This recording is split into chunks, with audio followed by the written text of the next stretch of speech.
Hello everyone, स्वागत है आपका अपने यूट्यूब चैनल पर। आज हम करने वाले हैं एप्लीकेशन ऑफ डेरिवेटिव, जो क्लास 12 का चैप्टर 6.1 है, application of derivative. One shot में हम इसे कंप्लीट करेंगे, देखेंगे कौन से चैप्टर्स में क्या होता है और किस तरह से हम यूज करते हैं एप्लीकेशन ऑफ डेरिवेटिव का।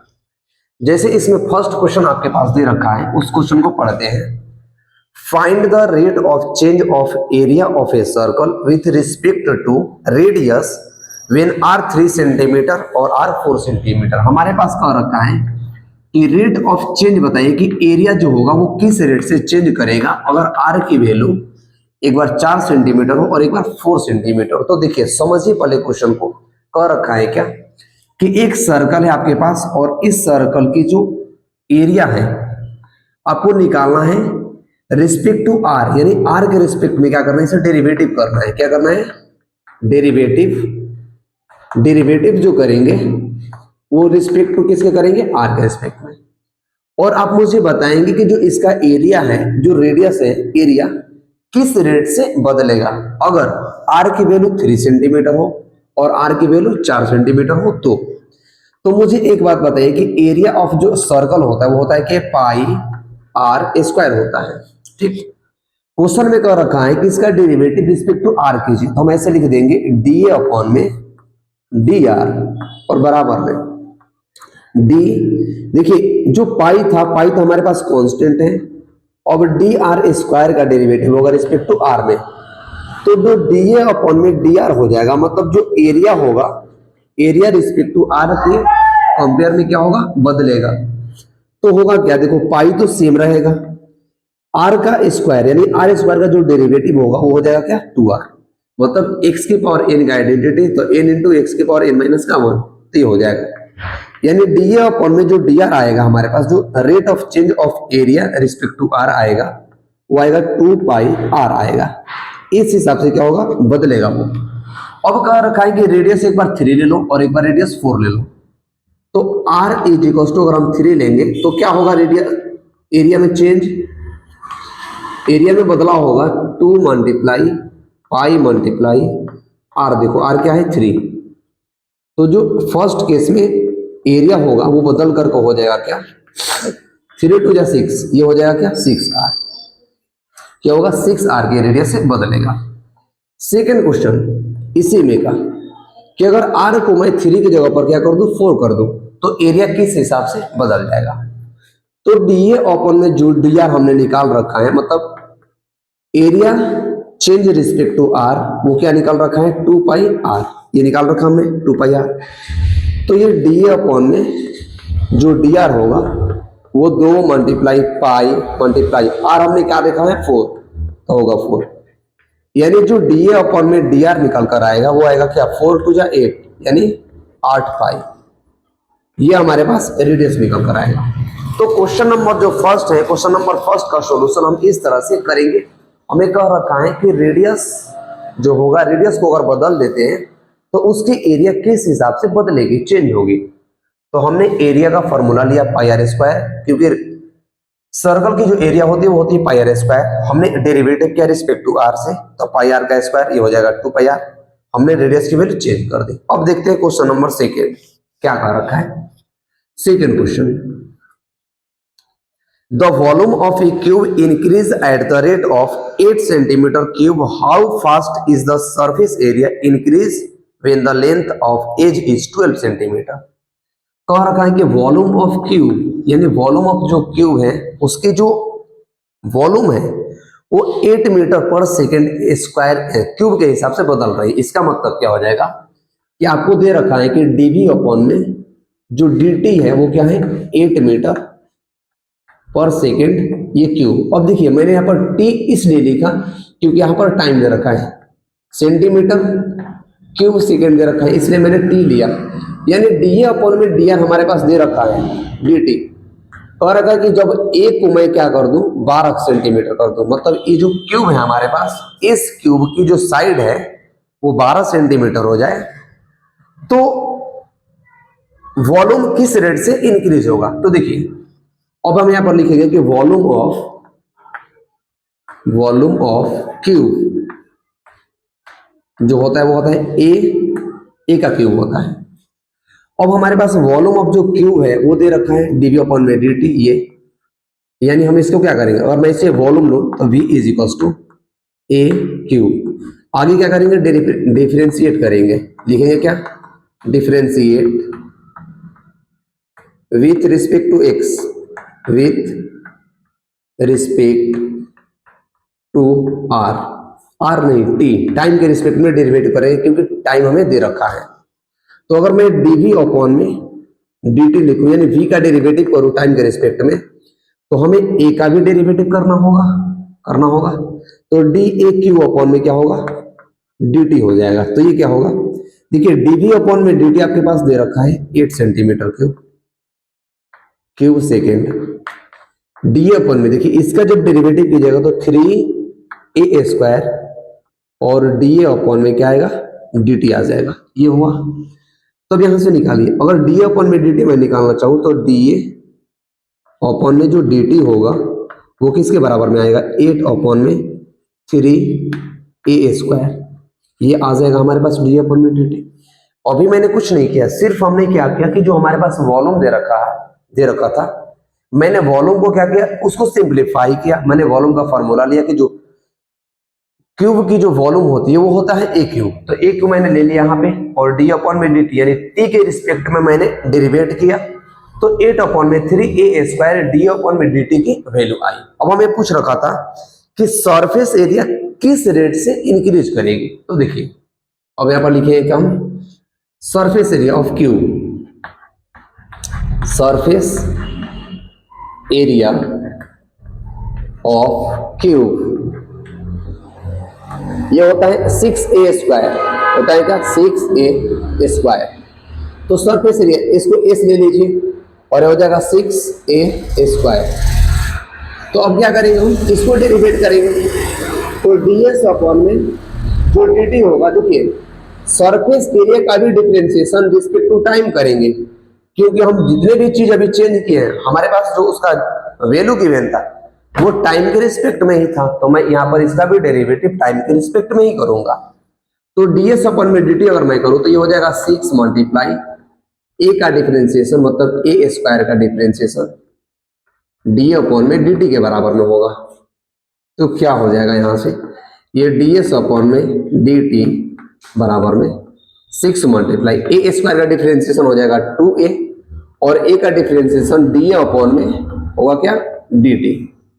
अब ds अपॉन में जो dt हमारे पास है वो क्या आया, देखो 6 मल्टीप्लाई 2 क्या हो जाएगा 12a, और d अपॉन में dt, एक चीज देखो d अपॉन में dt हमने निकाल रखा है कहीं, d अपॉन में dt 8 अपॉन में 3a स्क्वायर, तो एक बार 8 अपॉन में 3a स्क्वायर। अब देखो a स्क्वायर से a एक खत्म हो जाएगा, 3 से ये 4 खत्म हो जाएगा, यानी ds अपॉन में जो dt आएगा हमारे पास वो क्या आएगा, 4 मल्टीप्लाई 8 अपॉन में एक था।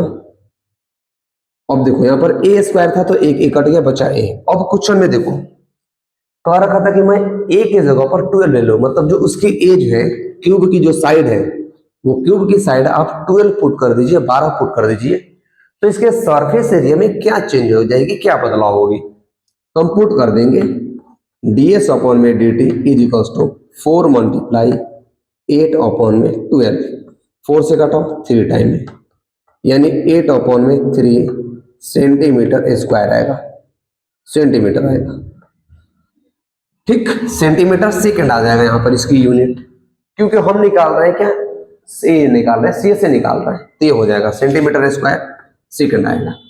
तो इस तरह से जो आपकी रेट ऑफ चेंज ऑफ जो वॉल्यूम है या रेट ऑफ चेंज ऑफ जो सरफेस एरिया है वो इस हिसाब से क्या हो जाएगी, चेंज हो जाएगी, बदल जाएगी।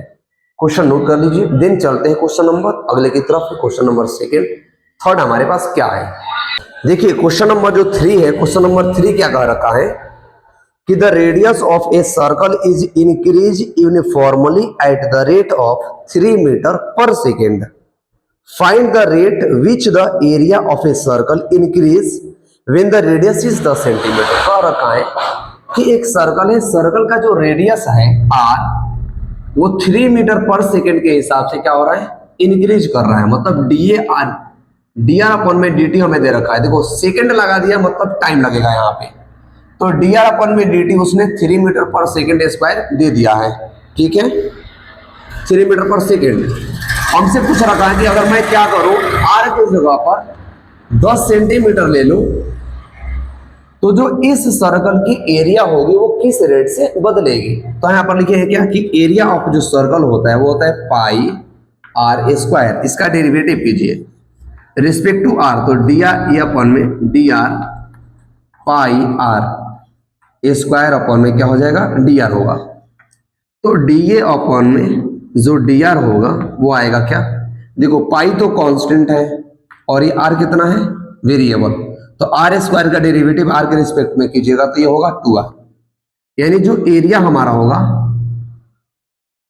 टाइम के रिस्पेक्ट में कर रहे हैं ना, सॉरी यहाँ पर डी अपन में dt करो और यहाँ पर देखिए अब क्या हो जाएगा 2 पाई आर, और यहाँ पर r का भी डेरिवेटिव होगा तो dr अपन में dt होगा।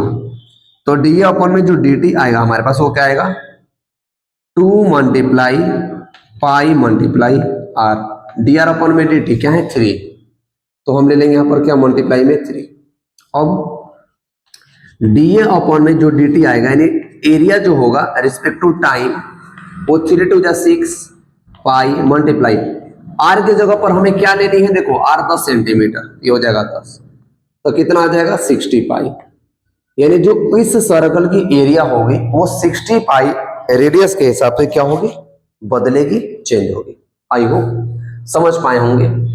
कह रखा हमारे पास क्वेश्चन एक बार और समझ लीजिए कि रेडियस जो है वो 3 मीटर पर सेकंड के हिसाब से बदल रहा है, चेंज हो रहा है।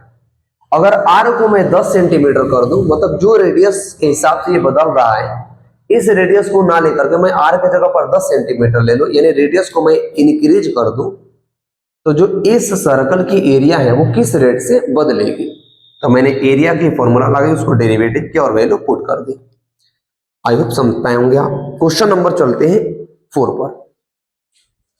क्वेश्चन नंबर 4 कुछ इस तरह का है, an angle edge of a variable cube is increase at the rate of 3 metre per second, how fast is the volume of a cube increase when the edge is 10 centimetre. देखिए कह रखा है कि किसी भी एक ये क्या है हमारे पास edge of the variable cube, cube की जो एज है ए डी ए अपॉन में डी टी वो किस रेट से बदल रही है, तो 3 मीटर पर सेकंड के हिसाब से बदल रही है, 3 मीटर पर सेकंड के हिसाब से बदल रही है। अब ये कहना चाहता है कि इसकी वॉल्यूम क्या होगी अगर एज को मैं 10 सेंटीमीटर ले लूं, यानी अगर हम ए के जगह पर 10 सेंटीमीटर ले लें,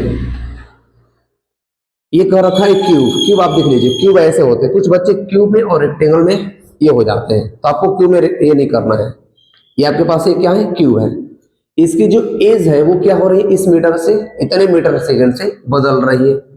अगर एज को मैं 10 सेंटीमीटर कर दूं तो इसकी वॉल्यूम में क्या चेंजेस होगी, तो लिखो वॉल्यूम ऑफ क्यूब क्या होता है, पहले volume of cube, volume of cube हो जाएगा हमारे पास ए क्यूब, तो वॉल्यूम को मैं लूंगा v is equal to A cube. अब डिफरेंशिएशन करेंगे किसके रिस्पेक्ट में, टी के रिस्पेक्ट में, differentiate with respect to, differentiate with respect to t, time के रिस्पेक्ट में हम डिफरेंशिएट करेंगे इसे, तो क्या होगा dv अपॉन में dt बराबर में a क्यू अपॉन में क्या होगा dt, ध्यान देना dv अपॉन में dt, यानी dv अपॉन में हमारे पास हो जाएगा dt, जब a क्यू का डिफरेंशिएशन करिएगा तो 3a स्क्वायर होगा, a का डेरिवेटिव t के रिस्पेक्ट में कर रहे हैं तो ये हो जाएगा dA अपॉन में dt होगा, ध्यान देना। तो क्या होगा dv अपॉन में जो dt है ये हो जाएगा 3a स्क्वायर, dA अपॉन में dt जो था इसकी जो एज थी वो किस रेट से बदल रही थी, देखो 3 मीटर के हिसाब से, ये हो जाएगा 3, यानी dv अपॉन में जो dt हमारे पास थी वो क्या है 3 3 जा 9 a स्क्वायर। अब a की जगह पे हमें क्या लेना था, देखो एज 10 सेंटीमीटर, तो जो वॉल्यूम आएगा इसका यानी dv अपॉन में dt आएगा वो 9 मल्टीप्लाई 10 का स्क्वायर, तो dv अपॉन में जो dt आएगा वो आ जाएगा 900 मीटर क्यूब सेकेंड।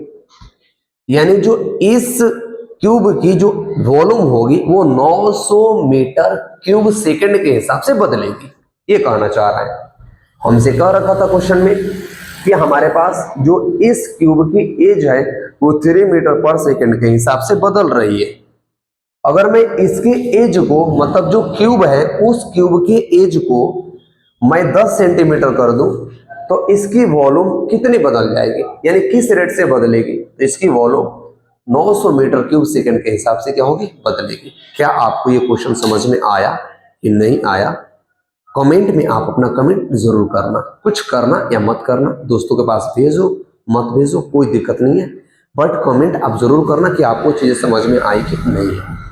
देखते हैं क्वेश्चन नंबर, आगे का क्वेश्चन क्या है, क्वेश्चन पढ़ लेते हैं एक बार।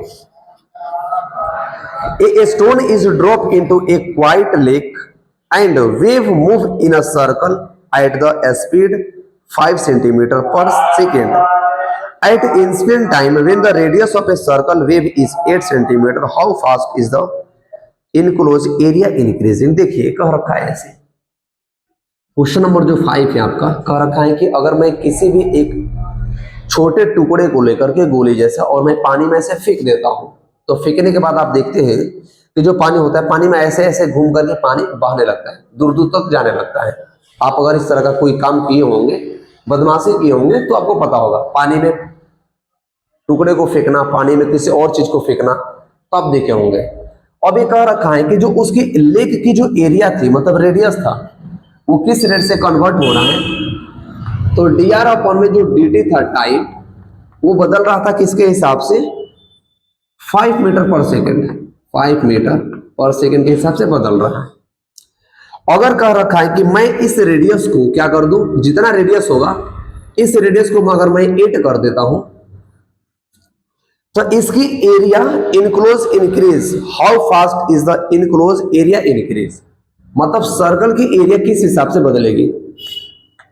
तो सर्कल एरिया लिख लो, एरिया ऑफ सर्कल हम निकालेंगे, सर्कल की एरिया वो होता है पाई आर स्क्वायर। ध्यान देना, एरिया को मैं डायरेक्ट इंक्रीज कर सकता हूं, ए से डिनोट कर सकता हूं, बराबर में पाई आर स्क्वायर। और इसका डिफरेंशिएशन करना है किसके रिस्पेक्ट में? देखो टी के रिस्पेक्ट में, तो डिफरेंशिएट कीजिए, यहां पर लिखिए differentiate, differentiate with respect to t, time के रिस्पेक्ट में से क्या करेंगे? डिफरेंशिएट करेंगे। तो देखो ए का डेरिवेटिव डी अपॉन में डी टी बराबर पाई, तो कांस्टेंट हो गया। अब इसका derivative d r square upon में डी टी। तो देखो एरिया का तो derivative direct as it is रहेगा, डी अपॉन में डी टी। हमसे यही पूछ रखा है कि एरिया किस हिसाब से बदलेगी। पाई हमारा कांस्टेंट है, आर का डेरिवेटिव करेंगे तो 2r होगा, फिर आर का डेरिवेटिव टाइम के रिस्पेक्ट में, तो dr अपॉन में यहां पर dt होगा। बताइए क्या यहां तक चीजें आपको समझ में आई कि नहीं आई? मुझे जरूर बताएं। मैंने कुछ नहीं किया, मैंने एरिया का फॉर्मूला लिया और उसको डेरिवेटिव किया रिस्पेक्ट टू टाइम के रिस्पेक्ट में। तो हमारे पास डी अपॉन में जो टी आएगा 2 पाई, अब यहां पर आएगा क्या देख लो, डी अपॉन में जो डी टी आएगा आपके पास वो आ जाएगा 2 पाई आर और डी आर अपॉन में डी टी। अब हम वैल्यू पुट करेंगे तो डी ए अपॉन में डी टी जो होगा वो 2 मल्टीप्लाई पाई मल्टीप्लाई आर कितना रखना है हमें, देखो तो 8 सेंटीमीटर। डी आर अपॉन में डी टी हमारे पास क्या है, देखो तो 5 सेंटीमीटर। तो ये हो गया डी ए अपॉन में जो डी टी आएगा वो आ जाएगा 5 दूना 40 गुना 80, ये हो जाएगा कितना 80 मीटर सेकंड स्क्वायर। ये इसकी यूनिट हो जाएगी क्योंकि एरिया जो होता है स्क्वायर में आता है। तो इस सर्कल की जो एरिया होगी, मतलब इस लेक में जो पानी फेंकेंगे तो उससे जो बनने वाला इस तरह का वेव होगा, उसकी जो एरिया होगी वो इस हिसाब से क्या होगी, बदल जाएगी। क्या आपको यहां तक चीजें समझ में आई? चीजें समझ में आई कि नहीं आई, कमेंट आप अपना जरूर पिन करना ताकि मैं भी देख पाऊं, जान पाऊं कि हाँ आपको चीजें समझ में आ रही है। चलते हैं क्वेश्चन नंबर नेक्स्ट की तरफ। क्वेश्चन नंबर नेक्स्ट क्या है, अच्छा सवाल है। The radius of a circle is increase at the